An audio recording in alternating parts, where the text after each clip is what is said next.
The Harem, Chapter 1. Sitting inside a hearing room of the United States Congress can be an intimidating experience. The chambers are designed specifically for emotional and psychological impact, consisting of ancient dark polished woods, stark navy blue curtains, enormous high-arched ceilings, official effigies everywhere, and a strange, almost alien hush similar to some sort of sacred sanctum where human sacrifices are offered to the gods daily, mixed with the sickeningly pervasive scent of cologne and your grandmother's coat closet. Add to that the notion of being questioned by professional politicians and their skillful wordcraft, while simultaneously being microscopically dissected by the public at large and the global media, and suddenly any stout heart grows hesitant.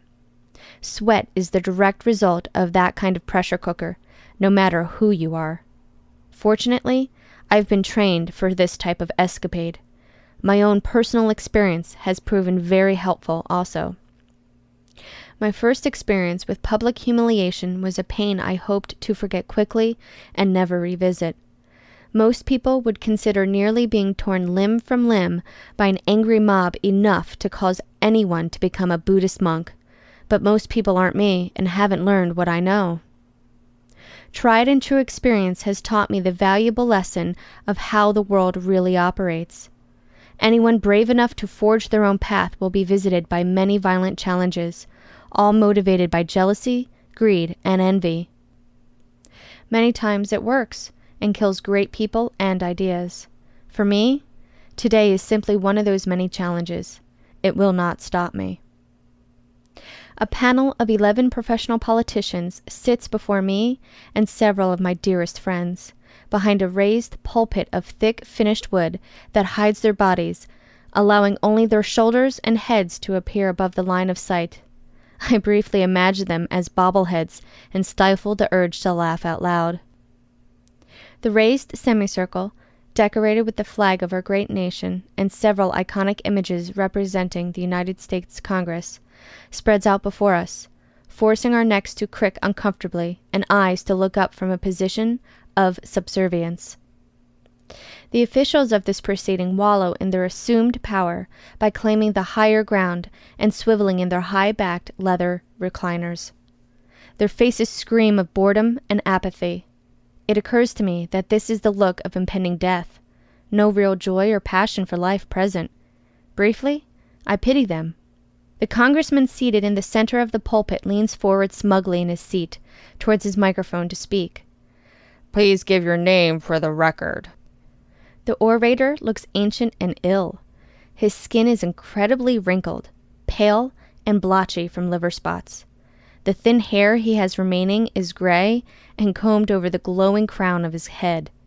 These characteristics wouldn't normally be offensive if he weren't so horribly obese and sweating profusely from the effort of sitting still. After glancing at each other, my friends and I leaned forward towards the microphones placed on the table at each of our positions and began taking turns at introductions. My name is Sylvia Charlson. My name is Millicent Hollister. My name is Gloria Chirac. My name is Susan Winthrop. My name is Catherine Ulrich. My name is Francesca Montalban. My name is Sherry Hefner. After scribbling something that I'm sure is unimportant on his notepad, especially since the entire proceeding is simply a charade, the lead congressman leans forward to speak again. Do you swear to tell the truth, the whole truth, and nothing but the truth to the best of your ability? His delivery of this powerful question has the very distinct air of nonchalant boredom. It causes me to long for the introduction of mandatory, limited terms to prevent career politicians from digging in so deeply and spreading their diseased thoughts like a tick. I respond in unison with the young women I've come to love more than life itself. I do. This assembly will now review the case of the state of California versus Robert J. Montgomery, Jr. As the congressman finishes his sentence, the news cameras swing wildly toward me and my companions, in the hopes of catching any hint of emotional reaction, milking the sensational tit of voyeurism and jabbing their filthy noses in our personal lives. The congressman looks directly at me first. This has been anticipated for various reasons, but doesn't make the first round any easier. My heart starts to race, and I find myself consciously controlling my breath. Miss Susan Winthrop, yes? He queries almost mockingly. My name is Susan Winthrop. My answer remains calm and controlled, as if we are having lunch together and becoming newly acquainted. Miss Winthrop, that is your legal name, is it not? Are you aware of why you have all been called to testify before this assembly? The congressman's words weigh of 1,000 different agendas. My legal name? Ha! Evidently, his emphasis on the word legal is an effort to exert ownership over me. Government loves to acquire assets for its own benefit and never misses a trick. As for his question about my forced attendance, it takes a good deal of willpower not to explain that, actually, I have decided to put my life on hold and spend the next few weeks smelling his foul breath for the sheer unique entertainment it provides me. He might not appreciate the sarcasm. Yes, sir, I respond. Miss Winthrop, I see you have legal representation with you. The congressman's ability to state the obvious is astounding. Placing my elbows on the witness table now, I speak into the microphone closer. I do. My inquisitor continues with faux empathy. That's wise, considering the gravity of today's hearing. But I'd like to explain to you that this assembly does not hold any contempt for you personally. In fact, the very real purpose of these proceedings is to discover the truth and help find resolution should any wrongdoing be uncovered. His face twists into what appears to be a painful half-smile. I suppose he is attempting the projection of an emotion most people would label as friendliness. The result of this warping of aged skin and normally unused facial muscles is to distort the man's face in such a way that he now appears grotesquely clown-like. Curiously, the congressman decides to continue with the very distinct tone of a loving father explaining to his toddler why the dead bird isn't able to fly away anymore. In other words, we've only asked you here to share your experience with us and to help us to understand exactly what happened.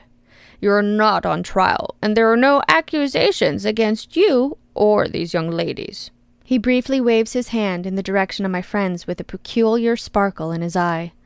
It would not do to indulge the thoughts that probably fill this twisted man's mind when enjoying the view of the stunningly beautiful young women currently laid out before him.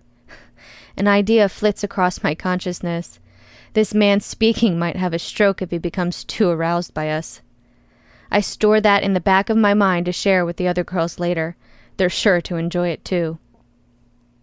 The panel director continues.